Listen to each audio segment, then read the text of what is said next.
Shalom, everyone. I was contemplating making this particular video a long time ago. I've been thinking about it for quite some time. Never got around to it. There's so many things to talk about that I wanted to deal with this because I've been noticing recently amongst our Hebrew family, our people, brothers and sisters, a lot of us are having problems. There's a serious problem in the relationships between our black men and our women. A serious problem. It done got out of control. I mean, I constantly keep hearing about the breakups and the hurting and the negativity. It's like the trust is not there. The love is not there. And now, the thing about that is this. I've been noticing this for years. Even when I was a Jehovah's Witness. And it was quite frustrating to me. Because when I was a Jehovah's Witness, I was seeking a wife then. And even amongst them are black people. We got a problem. And so what I understand is, what I've concluded is this here. There's a problem regardless of whether you are a Christian, a Jehovah's Witness, or Catholic, or whatever, or even Egyptologists or whatever. Even among us brothers and sisters who know that we are Hebrews, there's a problem.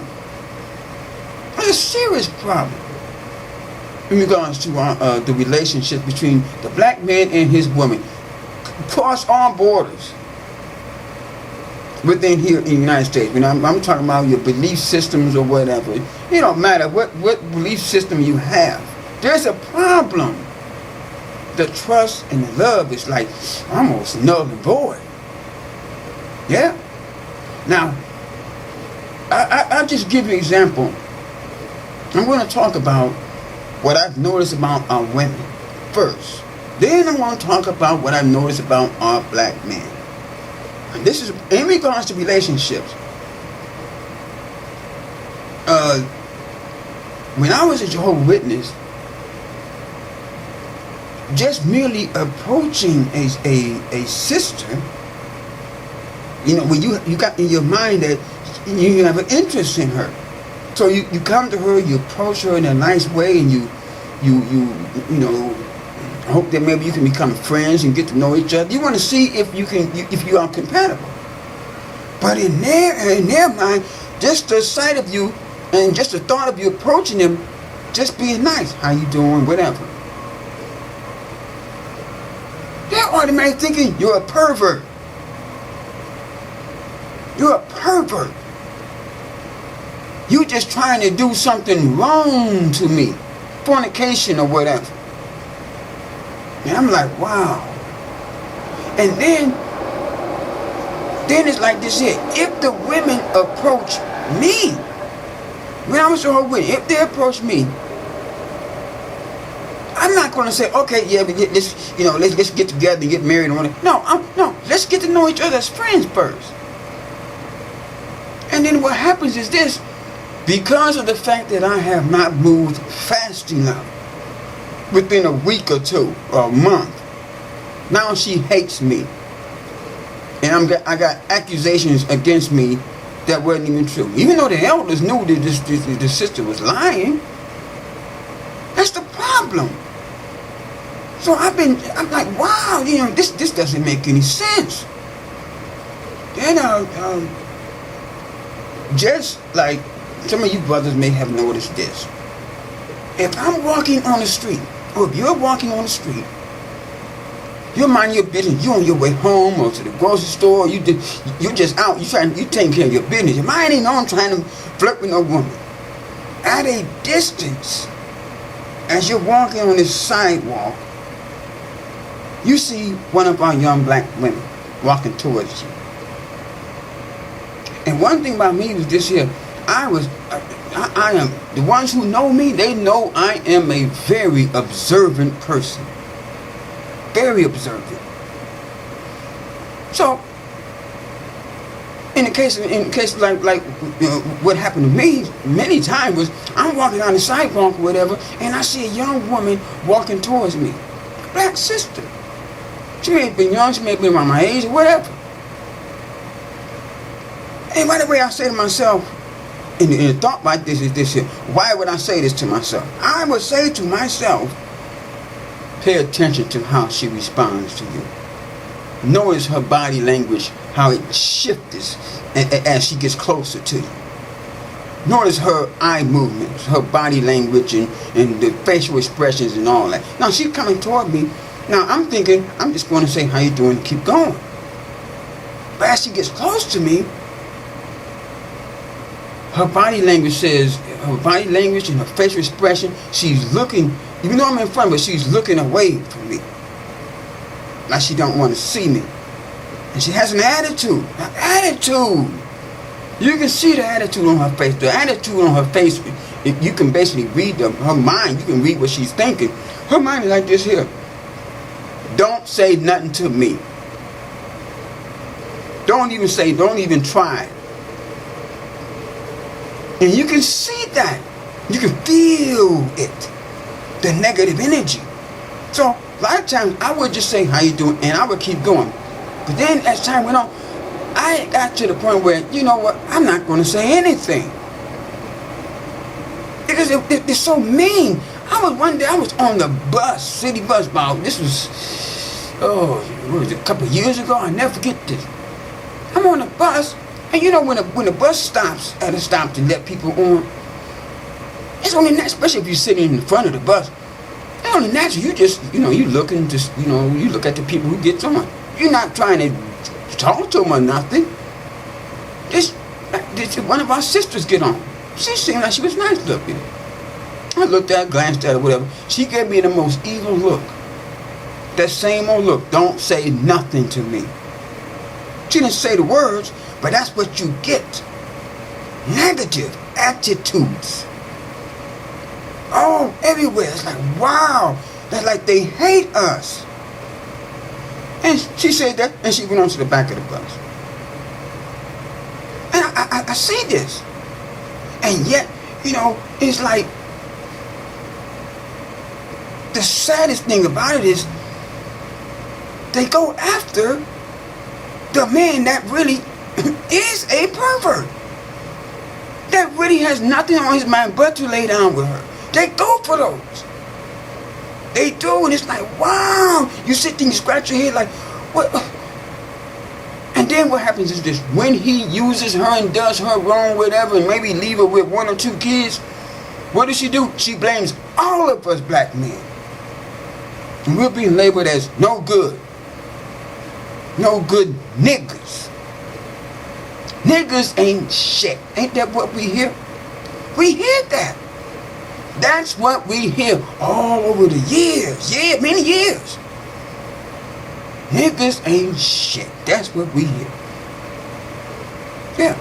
And it becomes discouraging. But as a result of this discouragement, what happens is the man continues along. He just says, forget it. He just said, forget it. I don't even want to go through that. But they go after these, some of the guys, I'll be like, wow, I just don't understand it. I'll be completely baffled, like, whoa.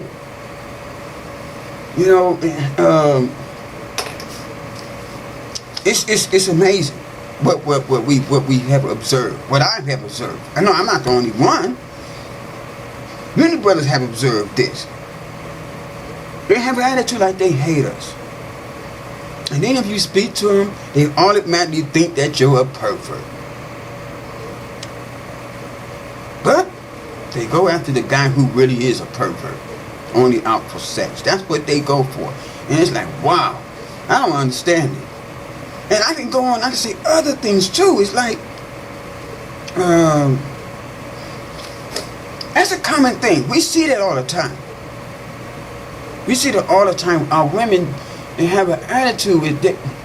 They don't trust us. They never attitude like they hate us. Like, don't say nothing to me. Don't even look at me. Nothing. Then if you speak to them, they look at you like you're a pervert. What they do? They may be rejecting the best man that they could have ever met, but they have rejected him and went for the other guy and suffered the consequences. Now, the thing about that is this. What has caused this? What has caused these women to be this way? Black men, you're a problem too. You are hurting these women. Recently, I have been seeing so many reports of people, on sisters on YouTube and on Facebook. They are crying their eyes out because this man is abusing them and he's doing this and he's doing that. You're hurting these women. And one thing I know about you men is this. A lot of you have mental issues. Something ain't quite right up there. The elevator ain't coming all the way up to the top. The mechanism is broken or something. That's what I noticed. I noticed even when I was young, when I was a teenager in high school, I did not think like the rest of the guys. Most of the guys I went to school with, they were violent type men. And all they had on their mind was the more women they can get, the more manly they are. I wasn't like that. I always was a one-woman guy. And anybody that know me, they know that's true about me. I never wanted to have more than one woman, and that's another thing. Dealing with that, you brothers who realize that you are Hebrews, talking about, oh, you want to this polygamy stuff. You need to stop that. Because you know good and well what come on, I'm a man too, I'm not stupid. The only reason why you talking about polygamy is because you want to have more than one woman. You just want to have sex. It's all about sex. Ain't no sense in acting like that's not what's going on. That's what's going on. You get with this woman, and now listen, you bringing in another woman? Well, this is going to be the new wife, the second wife. What? Man, you haven't even learned how to treat the first woman right. Let alone 2, 3, and 4. There's a reason why our women are walking around hurt like this. And it affects all of us. You got the good men out here walking around alone for years because they can't find a woman. Because every woman they encounter, she's hurting. She's hurting. And then look at the world. Look at the agenda going on in the world. See? That's our women, they see a lot of black men going for white women. It's because of the attitude our women have. They don't like it. Well, you created it. We created that in our women. But now there's a deeper thing that's going on. A deeper thing. See,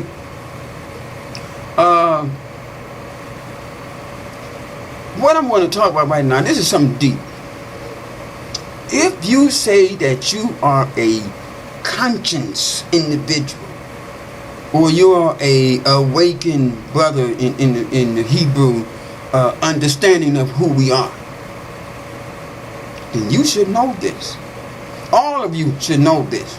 If you're conscious, I don't care if you say that if you realize that you're a Hebrew, or you following that Kemet crap, or you just conscious and all this whole conscious community stuff. If you say that you are, then you should know this. What I'm about to tell you. You should know this. Now, look at how our young men walk around today. Wearing their pants hanging down. They're disrespectful. They're living by means of their penis. That's the only thing about it, sex and drugs and having a good time. And guess what? Women are too. Women are too. And I'm talking about the ones who don't claim to be conscious or don't realize that they're Hebrews. They're like that. They're just running amok. Okay? Now, even amongst our Hebrew brothers and sisters, there's a standoffish type thing going on. The sisters are afraid. They're afraid. They don't want to be hurt again. A lot of them still going through a bad relationship and on the way out. Yeah, walking around with holding their heart on their sleeves because of these men. Some of you Hebrew brothers, that's who I want to talk to you all today about this. Something is wrong with you. A lot of you got a mental thing going on. Look at what we hear about on the news from time to time. Now, let me just put it this way. Whether you know that you're a Hebrew or not, that doesn't change anything because you're a Hebrew. We all are Hebrews. So it don't matter if you, well, I ain't no Hebrew. Yes, you are. I don't care. You know, I'm dealing with the black family in this country, United States. We got a problem all the way across the board. What have we heard on the news? Show you that how it's a mental thing going on amongst brothers. You got a young, beautiful woman out at a club somewhere. Guy walks up to her and he asks her if he could have her number. And she may say, oh, well, no, I got a boyfriend or I got a husband or whatever. What did he do? He gets mad. So what did he do? Boom, he shoots her dead. He kills her. Wait till she gets outside the club and then he kills her. How many times have we heard stories like that? Several times. I just saw a video on Facebook just the other day. Where some, in the schools, it was in the school somewhere, probably in the cafeteria somewhere. Young black boy walk up to this girl, ask her for her number, and she says no. What did he do? He beats her up, picks her up and body slams her. Can't deal with rejection. That's a mental problem. These are mental issues. Something is not right. Can't face rejection. I've been rejected many times in my life. I'm still a man. I'm all right. I'm good. I can get over it. Still getting rejected. And getting over it. That's all you can do. You don't go and beat the woman up and kill her. That's a problem. Now you got a mental problem. But then, now let me get off into this here. What has happened to us? Why is all this going on? That's what I want to talk about. Why is all this going? Why is there a rift in our relationships?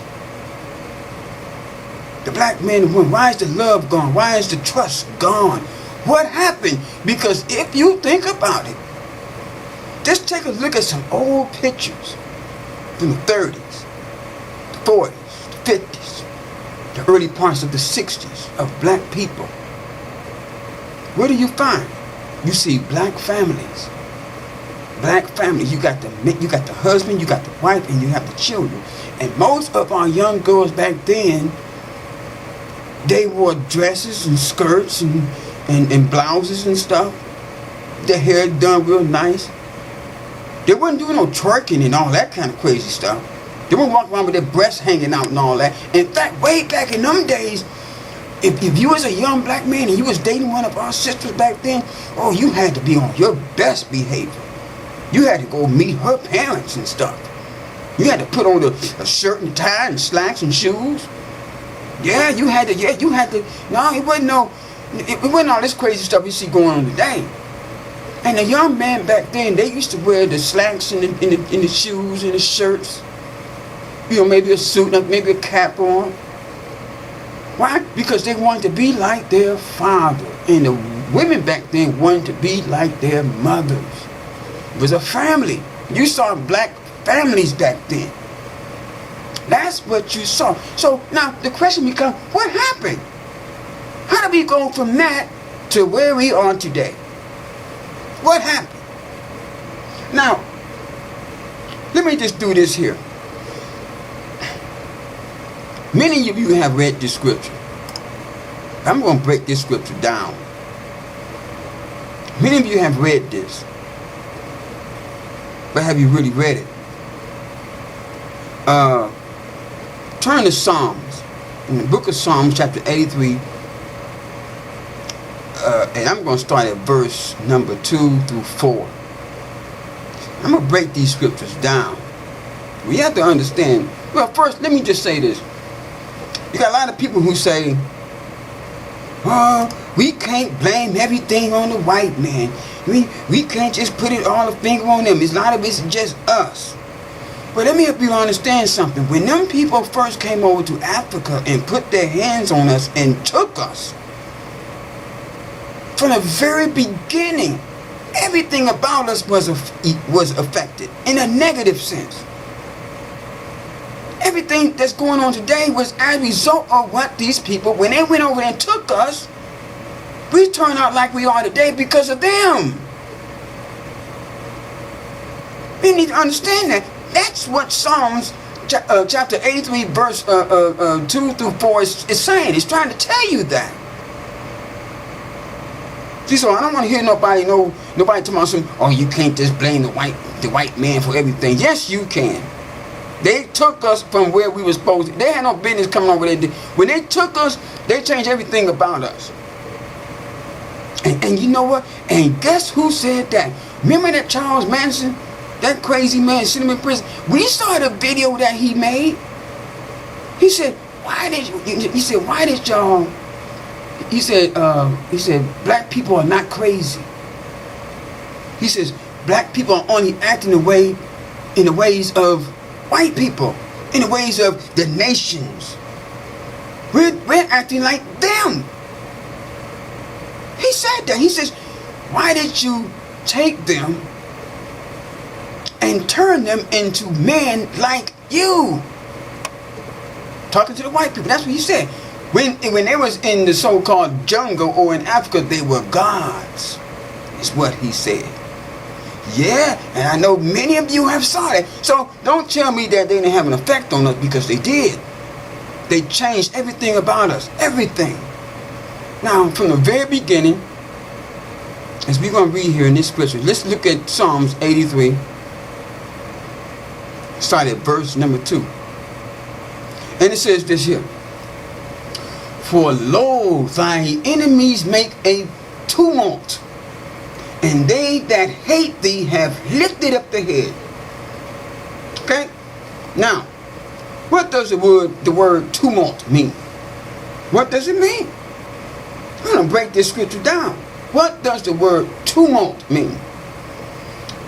What the word tumult means is this. It means a riot or a uproar or some kind of clashing or whatever. See? So that's what the scripture is saying. For lo, thy enemies make a riot or a outcry or a uproar, and they that hate thee have lifted up the head. Lifted up the head means what? Means they killed them. It was killing them. They caused a riot and start killing. From the very beginning, that's what they was doing. When they went over there to the land of Africa and snatched us up out of that land, that was a riot. That was a tumult. And look at verse 3. They have taken crafty counsel against thy people, and consulted against thy hidden ones. Look at verse 4. They have said, come and let us cut them off from being a nation, that the name of Israel may be no more in remembrance. Verse 5. Oh yeah, I meant to say verse 5 too. It says, for they have consulted together in one consent. They are confederate against thee. Now let's break these scriptures down. Verse 3, where it says, they have taken crafty counsel. Crafty counsel. We know what crafty means. What does this word counsel mean?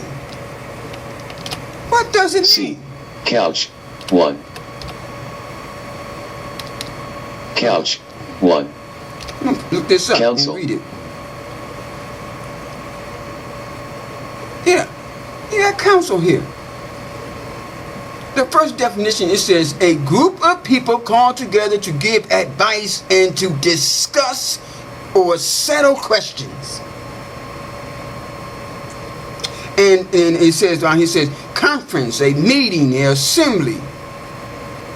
Number 2, it says a group of persons elected by the people to make laws for and manage a city or town. Now let me that's not what I was, hold on, let me get the right word here. Counsel. This is what this says. Yeah, I like this one better. I spelled that one wrong. Number 1, it says the act of exchanging ideas, act of talking things over. See, number 2, it says carefully considered advice. So it's kind of went along with the other one. Now look at this one. It says this here, number 4, it says deliberate purpose, design, plan, scheme. You see what that says? That's what they so what they did, they have taken crafty scheme and counsel and advice. See, crafty. Deliberate, it was purpose, it was by design, a plan, a crafty plan. This is what it says again. They have said, come, let us cut them off from, no, verse 3. They have taken crafty plans against thy people and consulted against thy hidden ones. They consulted together. A craftiness, something shrewd, some kind of shrewd way of destroying these people. Verse 4 says they have said, come and let us cut them off from being a nation. To use the word being. In other words, they knew who we were. We were a nation of people. They knew we was all the same people. It's just that's why he uses the word being a nation. In other words, we were a nation. They knew. Then it goes on and says that the name of Israel may be no more in remembrance. They knew who we were. They got together and see from the very beginning, they made a plan to destroy us. For they have consulted together with one consent. All together as one. Then it says they are confederate against thee. Now, confederate. You see them on the news and stuff running around with their Confederate flags? It's right there. They are confederate against. They want us destroyed. That's why there's such an uproar right now, because they sense that this country was changing. Now, if you're on the news or on the TV program and you use the word nigger, you done lost your job. That's why Donald Trump says, oh, he's going to change all that. Now you can say what's on your mind. See? And it's an uproar. A tumult, as it were. Yeah. Now, here's the thing. They have said, come and let us cut them off from being a nation. How do you create a nation? How do you create a nation? Nations are created by means of families. Nations are created by means of families. You get a whole lot of families together of the same people. Now you got a nation. But they have taken crafty counsel to destroy us from being a nation. So what did they have to do? What did they have to do? They had to somehow get in the households of our people and destroy it. You remember what the scripture says? A nation or a household that is divided against itself, it cannot stand. They had to figure out some kind of way to get up in there. Because see, back in the 30s, 40s, 50s, and 60s, we had a unit. our people, we were united. You saw black families out there during the civil rights marches and stuff. The civil rights movement. It was black families. We were united. You just look at the old pictures. Look how we used to dress back then. Look at the old pictures. And in sharp contrast to what we see today. You don't see black families anymore. No, you don't. You may have a few, but not like it used to be. How did they do that? How did they do it? How did they manage to get up in our household and cause division?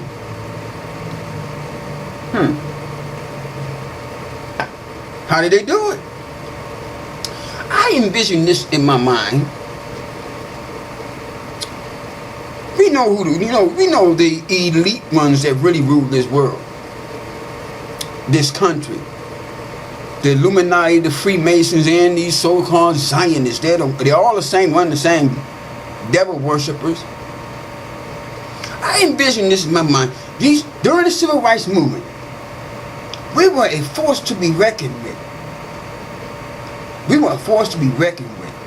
Even though I didn't agree with how things was done with Martin Luther King, how he was going about it, but we were still a force to be reckoned with. So I envision this in my mind. These elite ones up in some upper chamber somewhere, in some room, sitting down at a round table. And they're dressed in their suits and they got their cigars in their hands, in their mouths or whatever. And they're having a crafty council meeting. They're coming up with a scheme, a plan. These Hebrews are a problem. Let us think of a way in which we can bring these, and bring this here civil rights movement to an end. Because, really, keep in mind, ever since the civil rights movement, our people started to decline as far as their morals and the relationships and stuff. What happened? This is what I want to get at. They're up in this upper chamber and they're coming up with a scheme, a plan. How are we going to put a stop to these Hebrews up here causing an uproar out here, or a tumult? Okay, how are we going to bring this to an end? So after much discussion and planning, maybe somebody opened their mouth. I said maybe this is all a scenario that I'm just giving, because this was planned. What's happening to our people today? It was planned. They don't want us to be a nation. A nation divided against itself cannot stand. A household divided against itself cannot stand. So they had to figure out how to work. So one of them made the suggestion, we got to get in there and break up the unity in the household. So what we're going to do is we're going to let's try to bring about something that would break up the unity between the black man and his woman. That is what they wanted to do. That's what they came up with. Now, what did they do? What happened? What happened? Well, they might have called some white woman up in there and said, hey, we got a job for you to do. Job for you. Now, what I'm telling y'all right now, this is what happened. See, that's the main point of this video. I'm telling y'all what happened to us. Why our relationships are so ruined. Get some white woman up in there. So we got a job for you to do. We want you to start a movement of sorts. I want you to start a movement that, to focus on the women. And it was called the Women's Liberation Movement. And when they came up with that scheme, their whole desire was this. They had their aim at our black women with the hopes that our black women would jump aboard with these white women and liberate themselves from their black men. That's what they did. Now here's the thought behind that. When you think of Adam and Eve, it's a one family unit there. even though that was in subjection to her husband. Yeah. And for the most part, they were doing well. Until what happened? The devil decided to come up in there and he attacked the woman first. Just like these devils. The devil is a crafty person. He's a crafty, wicked individual. And his children do the same thing. His tactics are always the same. They went in there and they wanted to attack our women first. Now let me just say this here. I need to say this. A lot of our women. Okay, look, let me just put it away. I have 7 sisters. I have 7 sisters. And I've had a discussion with one of my sisters about this. She didn't like what I was saying. She called it woman bashing. I said, no, this ain't about no woman bashing. This is about what they did to us. This is about what they did to us. They went to a woman first and attacked her head. I don't look at this like this is bashing our women. I look at this like this is what they did to destroy us, all of us, black man and a woman. Not just a woman, all of us. Their whole focus was to just break up that unity. Anyway, our black women back in the 60s, they went for that. They fell for it. Yeah, they fell for it. And now what you got now, you got a rift in the household of that black man. His woman went and turned against him. Yeah. And now she wants to wear the pants in the household. She no longer want to be under his authority or underneath his thumb. Yeah, and so in time, these elite ones, these crafty Satanists, they said, what we're going to do now is this. We're going to see to it that this black woman can actually make it in life without that black man. And so they started implementing programs and government programs and whatever to help the black woman. You got WIC and you got housing assistance, you got medical assistance. They're even, what they're doing also too, they're denying the black men jobs. And they're giving the jobs to the black woman. And they tell that black woman, hey, look, we're going to give you some food stamps. We'll give you some public housing or whatever. But you cannot have that black man in that house. Do you see the plan, the scheme? It was a plan. It was a tactic. And our women fell for it. Yeah, they fell for it. I don't point the finger at our women and say, this is your fault. No, this is their fault. They did this here. To break up that unity that we had in the 30s, the 40s, the 50s, and the 60s. Because in fact, when they started the woman liberation movement, that squashed the civil rights movement. It practically killed it. It was over. All you gotta do is, like I say, if you say you're conscious and you're awake or whatever, you should know this. If you do not know it, do the research. Just do the research. That's all you gotta do. And so what happened? Now the black man is out of the house. He's gone. And now she has to raise the kids by herself. She's doing it by herself because they're giving the white, in other words, the white man, the white supremacy is giving our black women the tools she needs to survive. Public housing, cheap public housing, the medical assistance, WIC program, and you name it. You're giving her all that. And then they tell her, you're going to lose all of your plans if you bring that black man back in the house. Now, do you see that it was a plan to break up that unity? So now the black man is out the house. He can't get no job. And so now what is he's going through? He's going through striving real hard to try to get a job and make some kind of money, some kind of way, because he want his wife and he want his family. But the white man, no, we ain't giving you no job. So what did he do? Now he's thinking of some kind of way illegal. It's illegal. Now what happened? He gets arrested or shot and killed. And then as time went on, that's when we started, as time went on, not immediately, but as time went on, that's when we started hearing these particular phrases. Niggas ain't shit.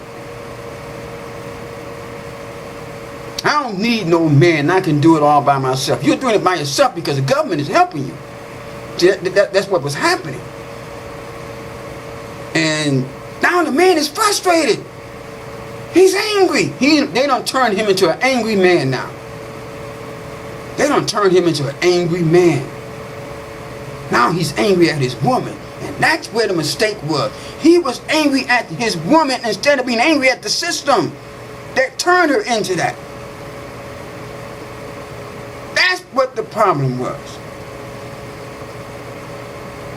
And then now you're in a household, you got the black man and his wife, they're arguing, and he done left the house, or she done put him out. That's what has been going on. And now, in the meantime, what they did after that, what happened was this. Now the black woman is raising up her children alone. I'm talking about back in the 70s or the 80s. She's raising her children by herself because the man is no longer there. Either he's dead or he's in jail. And he's being looked down upon for that. I can tell you, I can guarantee you right now, there are over 1,000. So many black men sitting in prison right now, maybe have died in there, that was completely innocent. Every time you see on the news a man that was set free after 30, 40 years, that he was completely innocent, they finally let him loose. But he's been damaged in the prison system. What's going on in the prison system while he's there for 30, 40 years? They see to it that he's going to be in there for 30, 40 years. Why? Because everybody has sexual needs. Homosexuality is running rampant in the prison system. That's why they say, oh, you going in there for, you going to spend these 20, 30 years in there. So when you get out, you'll be messed up in the head. And then at the same time, what do we got here? The woman is alone. The man is a man out there, that angry man. She don't trust him because he got an angry attitude or whatever. Now she's alone, raising her son up by herself. Now in the household, she may be saying things like that old phrase, niggas ain't shit. And what they say, what are they? What do you hear a lot of? Well, you used to hear a lot of women say this.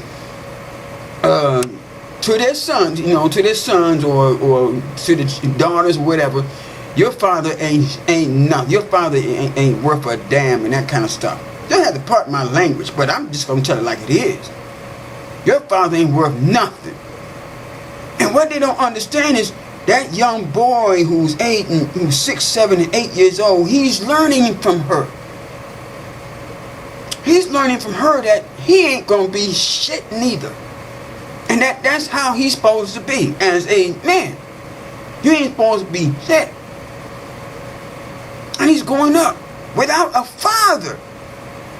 Now, he don't even know how, he's not being taught how to be a man. I'm not saying every household is like that, but this is the agenda. The underhanded agenda that they implemented to destroy us, to keep us from being a nation. Remember, in order for you to have a nation, you got to have families. You break up the family, nation is gone. Gone. You just got the woman in there. Man is out there on the streets. He's homeless and can't find a job, or he's sitting in jail, or he's dead. Strip the man out of the household. This was their plan. So as time went on, now this young boy who's been taught basically from his mother that there's have been even some of our women who have told their own son, you're gonna grow up just like your daddy, and he wasn't hit neither. That's what they say. Now you got what? Now you got a young teenage black boy out there on the street running him up because in his mind he ain't shit anyway. Don't nobody care about him. That kind of thing. And so what has happened is this. Over the years, now all you got these children that came, that are being you got a generation of children, teenagers that came from a ununited household where the black man wasn't there. The young boys don't know how to be a man. The young women don't know how, and she may learn how to be a woman. But now, what have you left now for these young girls being raised up now? What kind of man have you raised up for them now? You have raised up these young boys who don't know how to be a man, who are running amok on the streets. That's all that is out there for these young women. Teenagers and in their 20s, they end up getting with these no good men. That's all that's out there. Generation after generation. It's like a snowball effect. You know, you take a snowball, and you roll it up, and you just roll it down the hill. And before it get down to the bottom of the hill, it done got bigger and bigger and bigger. But the snowball effect has been in place. We're almost down at the bottom of the hill now. And that snowball, which is the rift between the black man and his woman, it done got big. It's huge. And so a lot of these young men today who have gotten to the age of in their 30s and 40s don't know how to treat a woman. And then on top of that, you got mental issues. And then as time went on, like in the 80s and the 90s, the only type of the young black man was teaching the women the type of women they want. Now you got these women out here, they got their breasts out, they got their underwear showing and their buttocks and tight-fitting clothes, and now they're looking like whores. Because that's what these young men who was brought up without a father, that's what they desire. And if the black woman didn't do it for him, what do? He go into the white girl now, who does anything. She just do anything. And so what happened? Young women, now they want to put on weaves and stuff. They want to look like the white girl because they're man to be. You know, it's a snowball. It's getting bigger and bigger. And now look where we at today. Look where we are today. Are you understanding what I'm saying? This is what happened. This is what happened. Look at where we are today.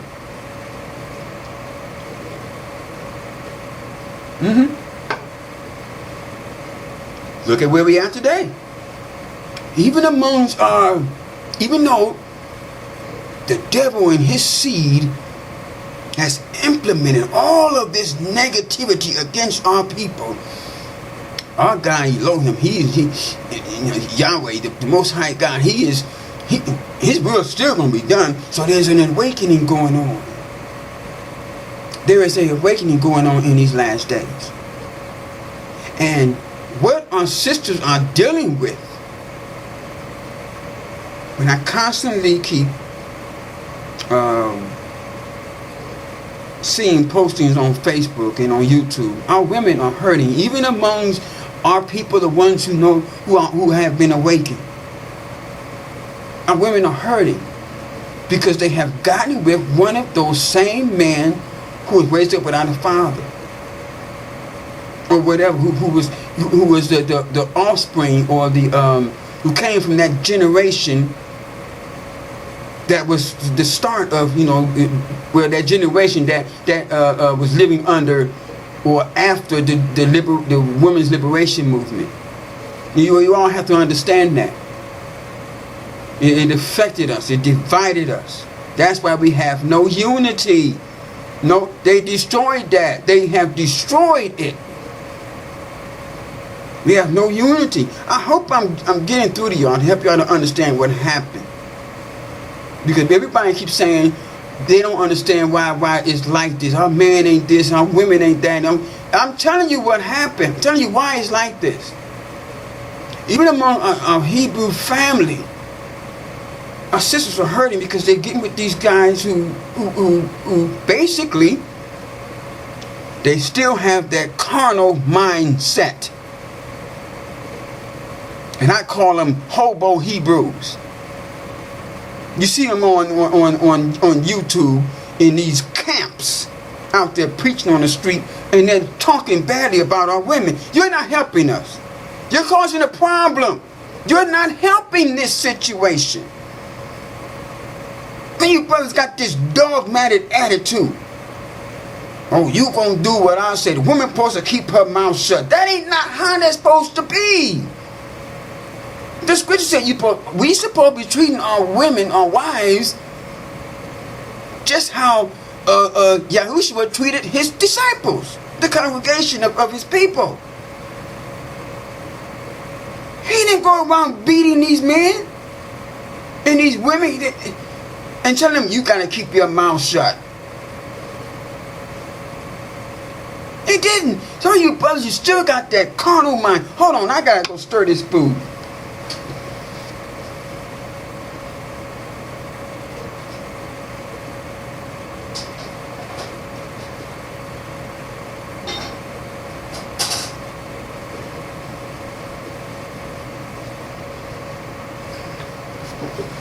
Sorry about that, but I was starting to smell it. I was like, man, I better go in here. I almost forgot that it was on. But that's the problem. Brothers, you still got this old carnal mindset, and you're hurting our sisters. You're hurting the awakened ones, the chosen ones. It's what you're doing. Now, how do you think the Most High feels about that? How do you think? You think he's happy? I can assure you he's not happy. He's not happy. In fact, I'm going to tell you, it disturbs me because you're not helping the situation. Even amongst our Hebrew family, there's a problem with the relationships. And then you have good brothers who can't find a sister, no matter what he does, because of you brothers. You hobo Hebrews. And I may get some backlash behind this. I do not care. And you all should know that I don't care. Trust me, I do not care. Because, let me tell you something. Here's the thought. How are we going to fix this? How can we fix this situation between the black man and his woman? How can we fix this? We can't fix it. It can't be fixed. We are too far gone. The only thing that we can do is make a difference in our own individual lives. That's all you can do. You brothers, if you have a woman, a wife,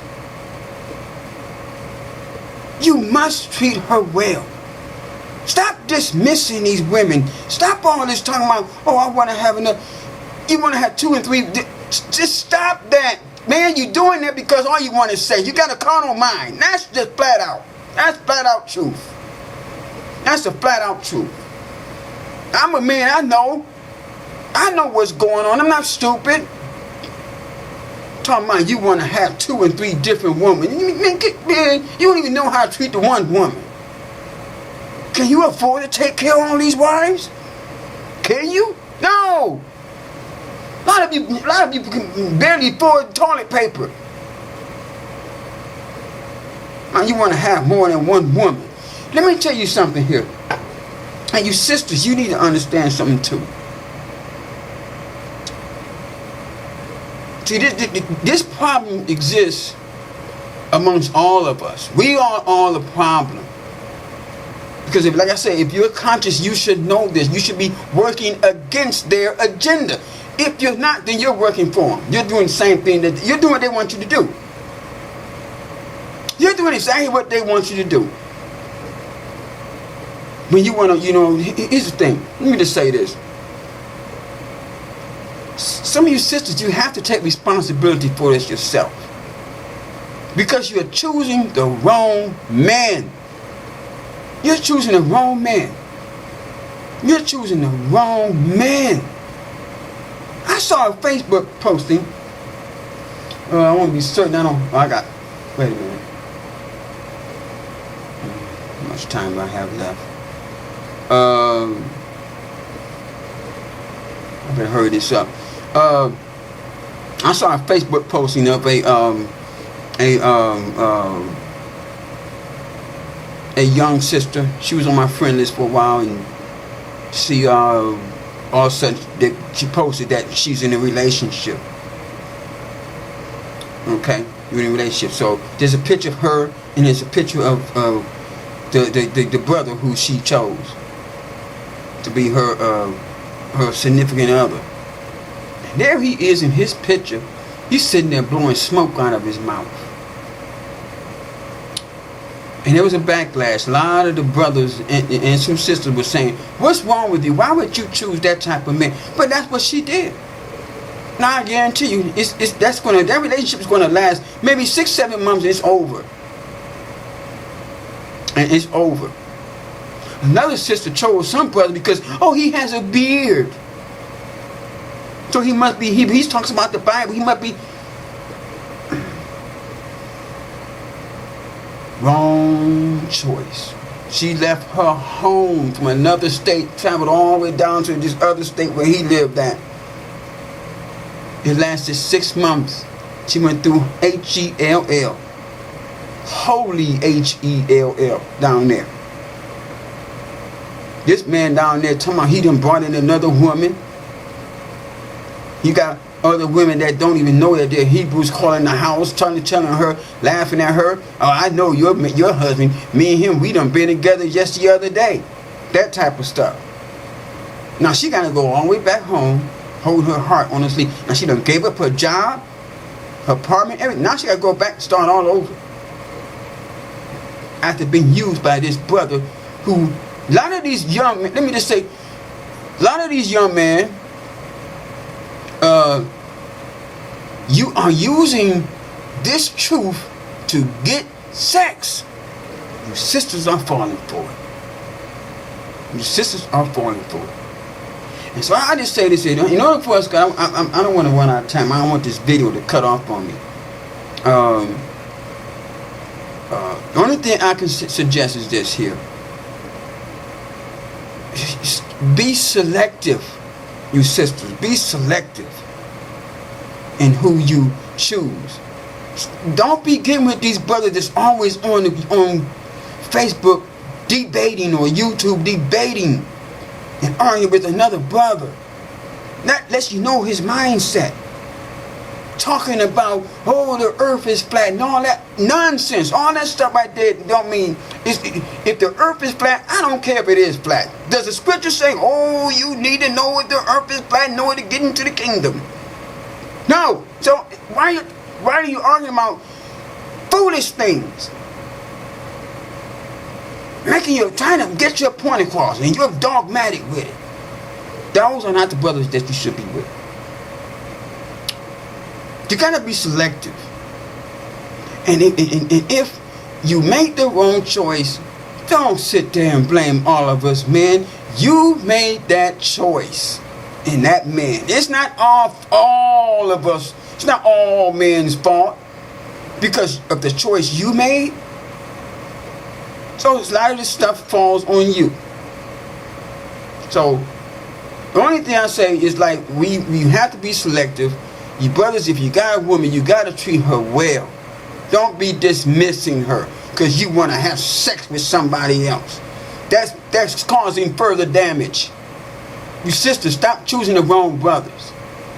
Understand the agenda that has been implemented against us and work against it. Don't work with it. See, create a united household. A united household. That's what they don't want. They don't want black people to unite. That's the whole fight. Now are you getting the understanding of what I'm trying to say here? Now you understand. So in order for me to avoid this video shutting off on me because I forgot how much time I got, I'm going to stop it here. And I hope you all learned this. Hope you all understood exactly what I'm saying. All of this right here, this is not woman bashing. This is not man bashing. What it is helping you to understand the agenda that was put against us. And we must work against it. Don't work with it. Because you're not helping us. Okay? Now, with that, I'm going to say shalom.